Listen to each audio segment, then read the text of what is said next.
kabarnya hari ini? Nah, sebelum pembelajaran, saya mau tanya hari ini siapa yang tidak masuk? Semua ya, alhamdulillah. Nah, saya mau tanya, bagaimana perasaan anak hari ini?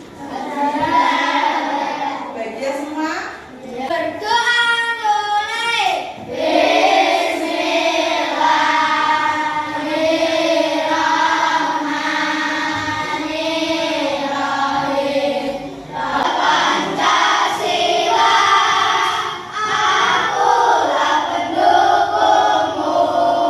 Ini kita akan belajar yaitu subtema 1 manusia dan lingkungan. Mata pelajaran yang hari ini adalah IPA, ilmu pengetahuan alam. Kita memasuki pembelajaran yang kedua.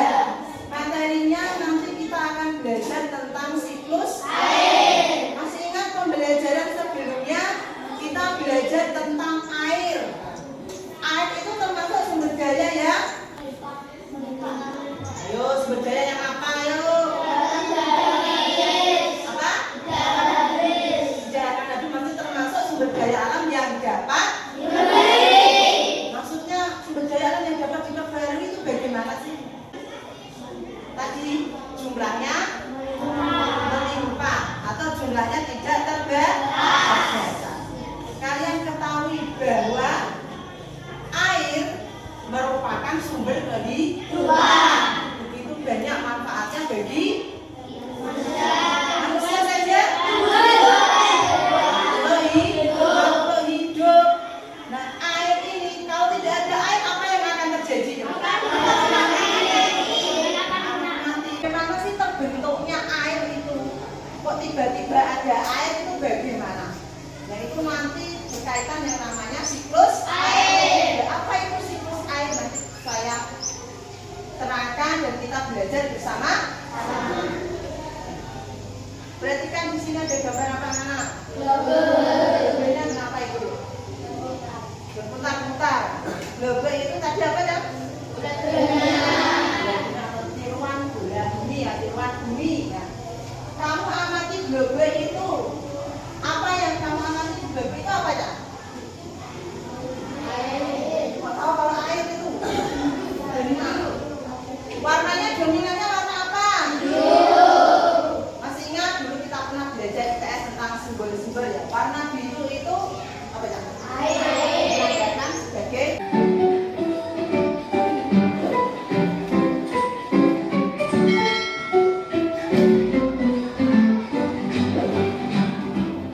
Halo sahabat cerdas, tahukah kalian sekitar 71% permukaan bumi tertutup oleh air.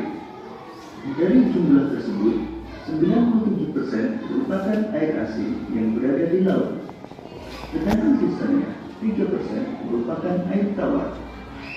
Sebanyak 2%. Siklus air adalah sirkulasi atau perputaran air secara terus-menerus dari bumi ke atmosfer, lalu kembali lagi ke bumi. penguapan atau evaporasi. Air yang ada di bumi ini jika terkena sinar matahari maka dia akan masih ingat menguap itu apa? Peristiwa apa? Ayo.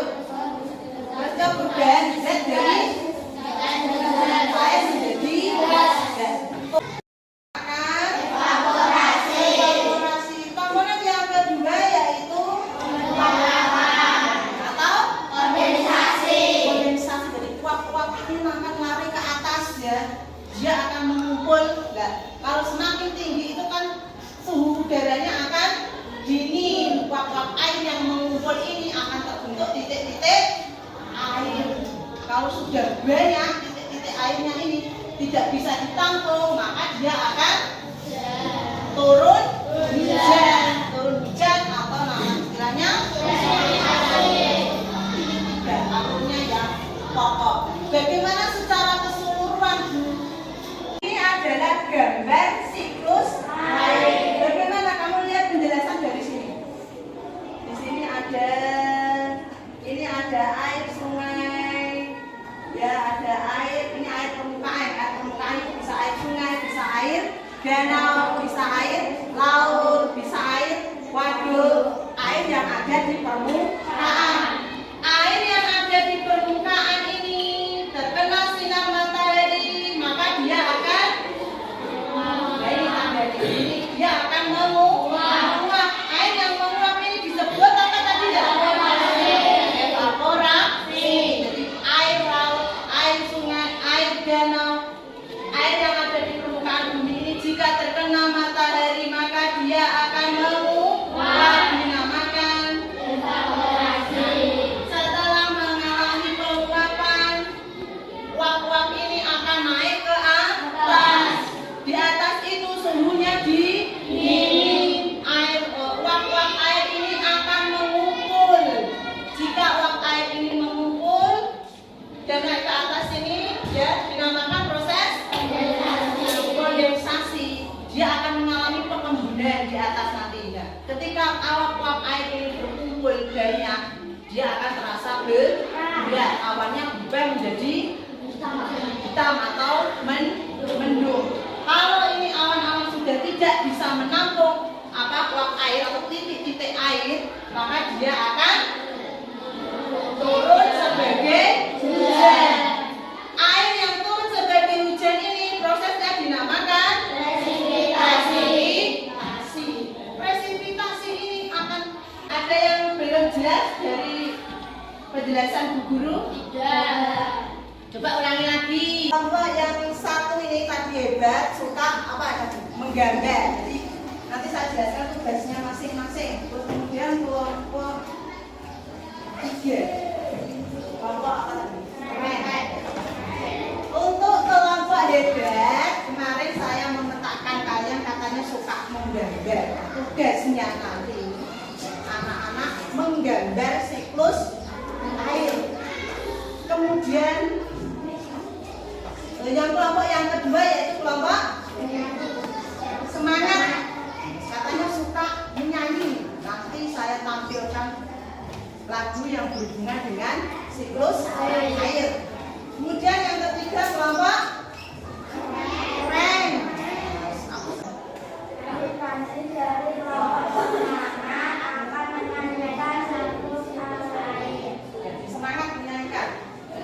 1, 2, 3. Tahukah kawan-kawan mengenai evaporasi?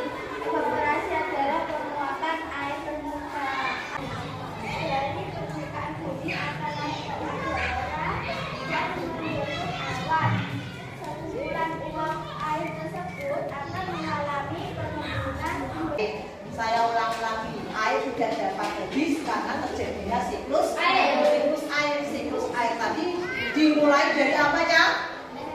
Evaporasi atau kemudian setelah evaporasi atau transpirasi kemudian kondensasi. Setelah kondensasi presipitasi, kemudian semua alur atau komponen ini saling berputar. Jadi tidak bisa dipisahkan. Itu adalah proses siklus air. Ya, karena adanya proses siklus air ini, air tidak dapat habis.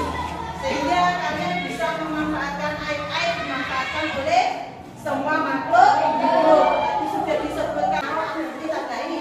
Nanti pembelajaran yang akan datang ya, itu kita akan belajar tentang pengaruh kegiatan aktivitas manusia yang dapat merusak siklus air. Itu nanti ya, sehingga kalian tahu bahwa air ini sangat penting bagi kehidupan.